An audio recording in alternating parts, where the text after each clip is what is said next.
This is Sunrise Extra, streaming live on Wave Now.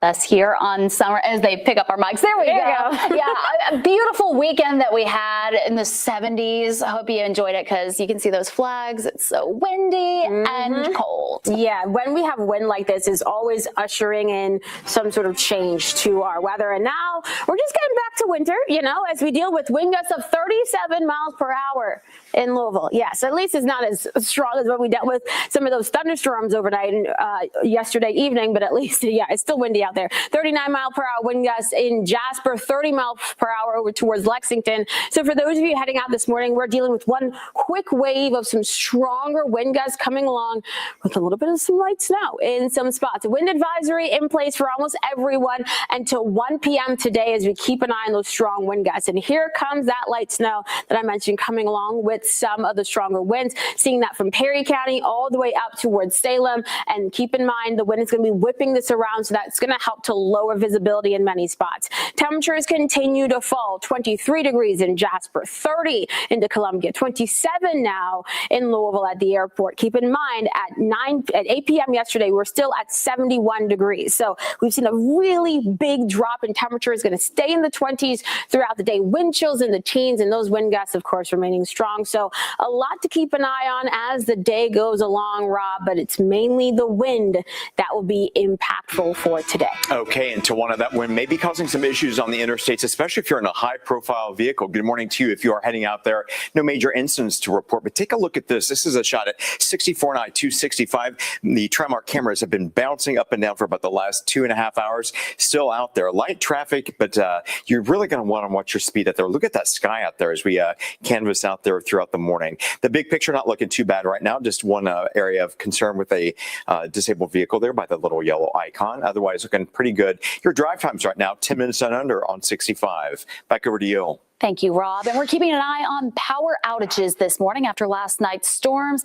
This is a live look at the current map from LG&E, and it looks like still some outages scattered throughout the city. So if you see a down wire, crews ask that you not go near it and immediately report it. It's been a violent end to the year in Louisville as 2 people are dead, including a teenager, in separate weekend shootings. Police say a 15-year-old died after showing up to Norton Hospital with gunshot wounds. LMPD says that shooting happened at a house off West Kentucky Street on Sunday morning. That's near I-264 in the Parkland neighborhood.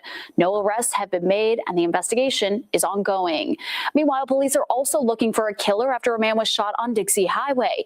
Officials have identified the man as 53-year-old Anthony Dwayne Beelsit. He was found shot around 9:30 Saturday night off Dixie Highway near King's Chicken. Police believe there are no known suspects, so if you have any details about either shooting, you're asked to contact LMPD. This week, the mayor's office is starting a new social media contest aimed at reducing violence across the metro. It's run by the nonprofit Less is More. Kentucky kids 10 to 18 are encouraged to get creative to speak out against gun violence. Whether it's a video, a graphic, or a post, officials want kids' voices to be heard. The contest opens on Friday and it goes until February 28th. We have a link to join the contest in this story on wave3.com. We're getting new reaction after an earthquake shook parts of Kentucky on Sunday. Preliminary reports say a 3.2 magnitude quake was reported in Garrett County. According to the Lincoln County EMA, that earthquake happened around 12:47 p.m. near the Mason County line. Multiple agencies are also reporting there were no reports of damage. So I thought to myself, what on earth is that? Because there's no train stations nearby, so it wasn't a train. So I just sat there and listened for about, I'd say it lasted maybe 10 to 15 seconds. Researchers at the University of Kentucky say normally there are a couple 3.0 magnitude earthquakes per year in the state. A former assistant majority floor in the Indiana State Senate is being removed from her position on a Senate committee. Senator Liz Brown will no longer chair the Indiana Senate Judiciary Committee. It comes after she resigned as the Senate assistant majority floor leader in charge of communications. Brown was a vocal supporter of the redistricting proposal that failed in Indiana. In a statement, Brown said the state GOP has rebuilding to do to repair communication and trust with voters, and she will continue to be part of that. Anyone relying on SNAP benefits in Indiana will see some new changes starting on Thursday. As part of the new Smart SNAP initiative, sugary drinks and candy will no longer be eligible to purchase with SNAP benefits starting on January 1st. Supporters of the move say it will make children's eating habits healthier. The governor's office says children on SNAP benefits consume 43% more soft drinks than non-SNAP recipients on similar incomes. Some organizations that help feed people in need, though, say some of the guidance from the state has been unclear.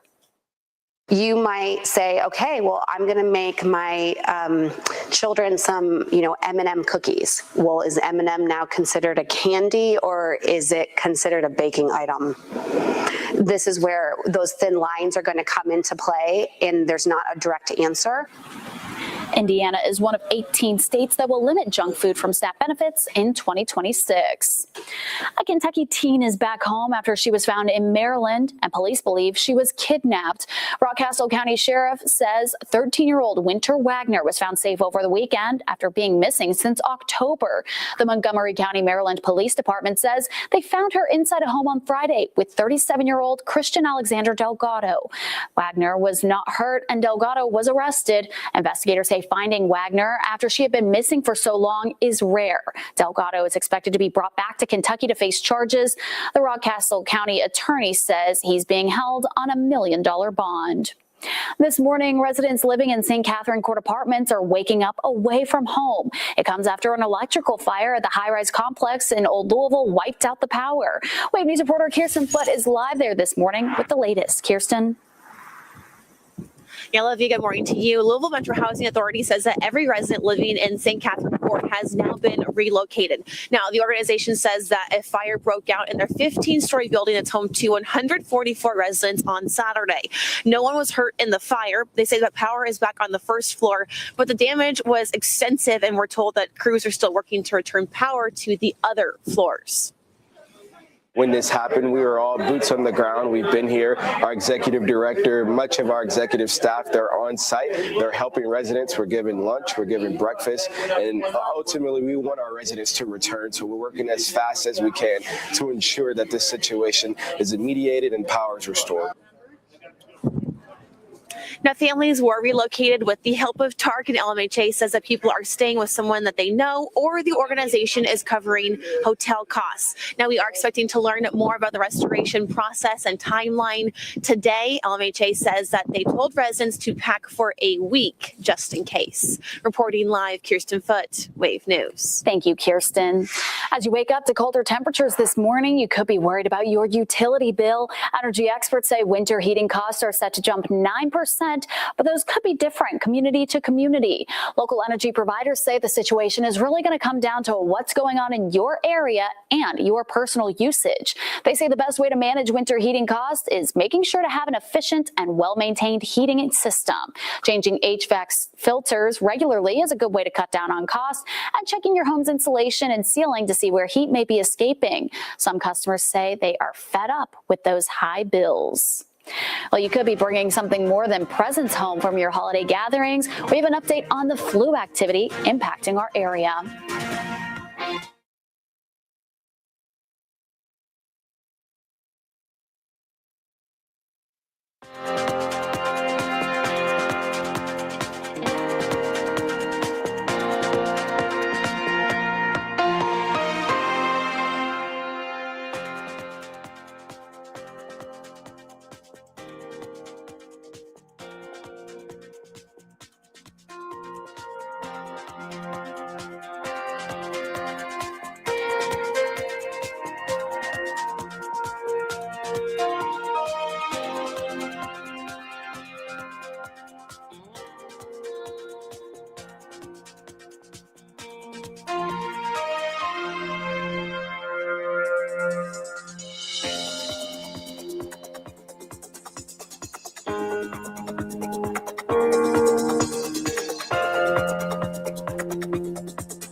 While more than gifts were passed around for Christmas, the flu is making its rounds. Rob Wells is back with a look at the virus that doctors say is tough to beat. Rob? Yeah, and Olivia, doctors in Louisville say that if you get hit with this year's flu strain, you'll definitely know it because it comes on so fast. Dr. Stephen Patton with Norton Healthcare says flu symptoms include fever, sore throat, body aches, and a temperature. The Centers for Disease Control reports an increase of cases for Kentucky, though overall levels of the virus still remain low.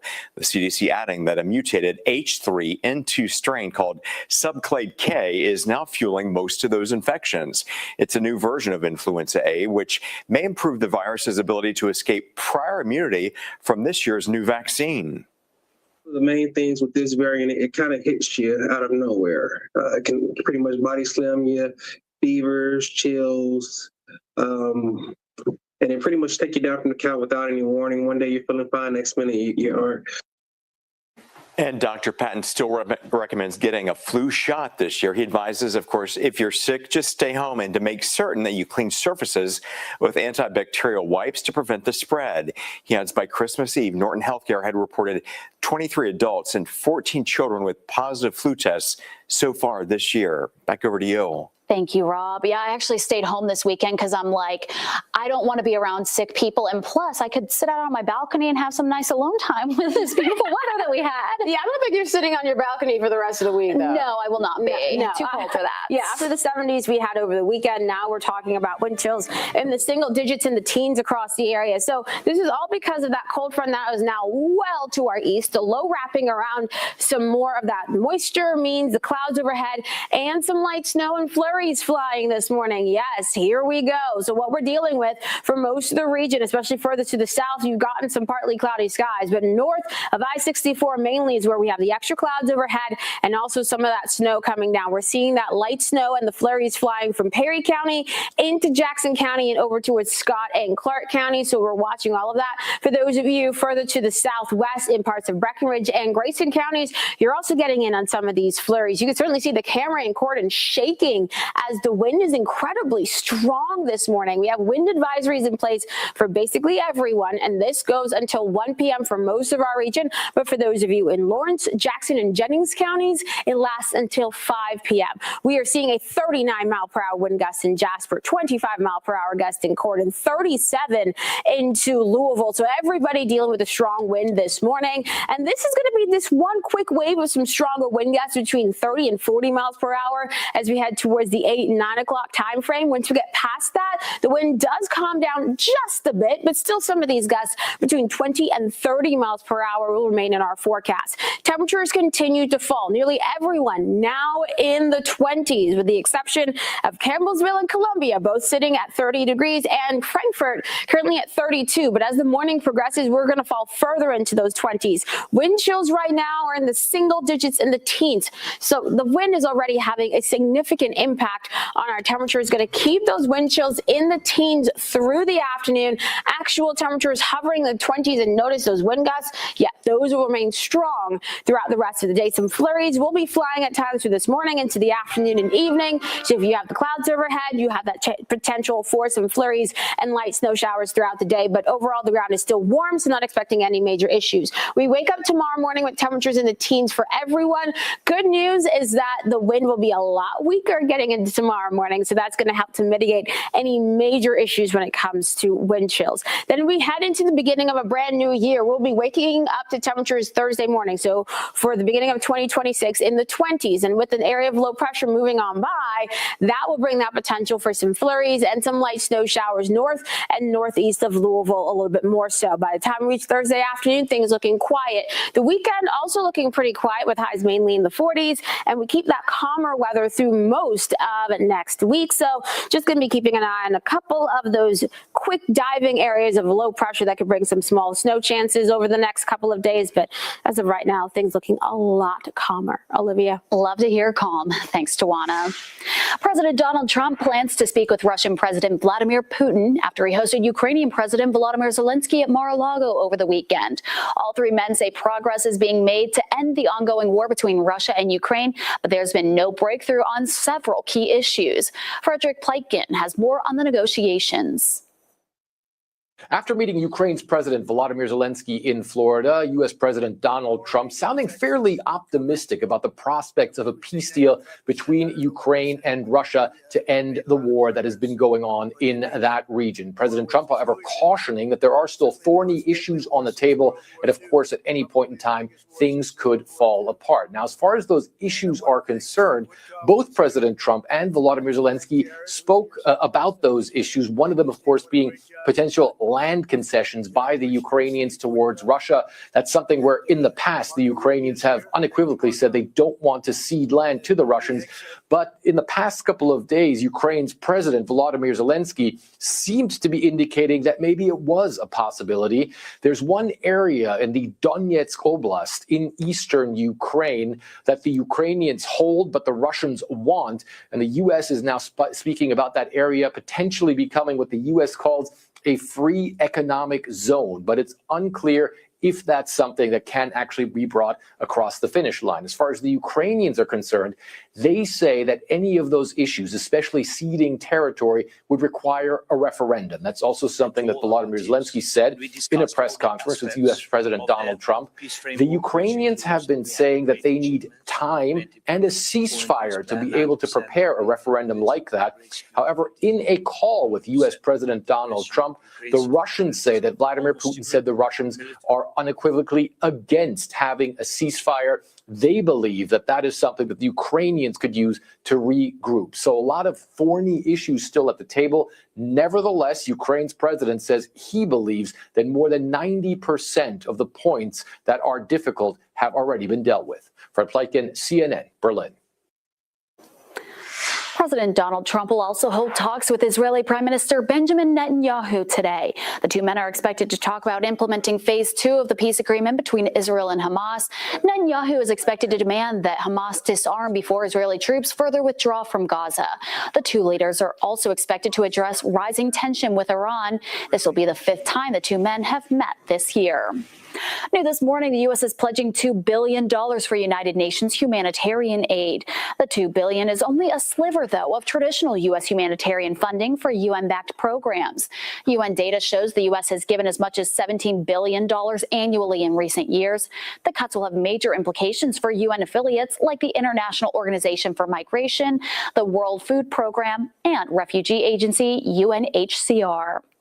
More than a decade after the mysterious disappearance of Malaysia Airlines Flight 370, the search for that plane and the 200-plus people on board is set to pick back up this week. Crews are targeting 5,800 square miles of seabed off the coast of Western Australia, believed to have the highest likelihood of finding something. The Boeing plane vanished in March 2014, an hour after takeoff. No distress call or warning was ever issued. The wreckage has not been found. 239 passengers and crew members were on board that flight. Ocean Infinity, an American company, will take the lead here. They'll use underwater robots, deep sea drones, and advanced scanning. A new program at Eastern Kentucky University could soon benefit law enforcement agencies across the state. EKU is working on a public safety protection program that will give law enforcement the ability to identify and contact drone users who might be interfering with the airspace during an investigation. Right now, they're working with the Lexington Police Department to test new drone detection technology called drone tags. Officers say it will help secure crime scenes. We do have instances where we've had folks that have flown very close to our drone when they shouldn't have, and we don't want to knock anything out of the air. And so it'd be nice to know, have a very quick way to go find that person to tell them, you can fly all you want, but just need to keep some space in between us so we have everybody can fly and not have any danger of clipping wings or clipping rotors and allowing something to fall out on either somebody or into a building or on the roadway. Lexington police say local and state law enforcement cannot legally disable or remove unauthorized drones from the sky. A big change is coming to Kentucky smoke shops in the new year. Starting January 1st, all businesses that sell tobacco, nicotine, or vapor products must be licensed by the Kentucky Department of Alcoholic Beverage Control. The new law also requires routine and unannounced compliance checks to ensure retailers are not selling to minors or selling illegal product. There are also increased fines for violations, and a portion of those collected fines will be directed to preventing teen vaping. Kentucky Police Departments say they'll be out in full force to prevent drunk driving on New Year's Eve, the options they want to see you take instead of getting behind the wheel.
Police are reissuing a warning ahead of New Year's Eve because it can mark a busy night for officers. Police say they want people to have a good time, but they don't want anything serious to happen. So they say if you see someone getting behind the wheel, knowing they've been drinking, try to help them find an alternative way to get home with either a designated driver or rideshare service. Another good option is sharing your location on your phone with your family or friend so they can know where you are. What we see a lot is people consume alcohol and they think they're okay to drive, but they're really not. The per se limit is 0.08, but sometimes intoxication levels affect people differently. So you may not be at a 0.08, but you may not be safe to drive. And those people are just as bad as anyone else. According to the latest data from the National Safety Council, during the 2023 New Year's Day holiday travel period, 34% of deadly crashes involved an alcohol-impaired driver. The new year may be a few days away, but 2026 has already arrived in Times Square, and it plans to stay in the city for quite a while. There was an improvised countdown for the giant 2026 numbers as they did a quick screen test for their close-up before they moved up to the roof on Times Square. The 7-foot-tall numbers spent the last few weeks on Broadway Plaza for public viewing up close, and for the first time, they'll even have programmable light pucks, which will allow them to change colors. That way, they'll be able to light up in red, white, and blue for a second ball drop that'll happen at 12:04 a.m. on January 1st to celebrate the nation's 250th birthday.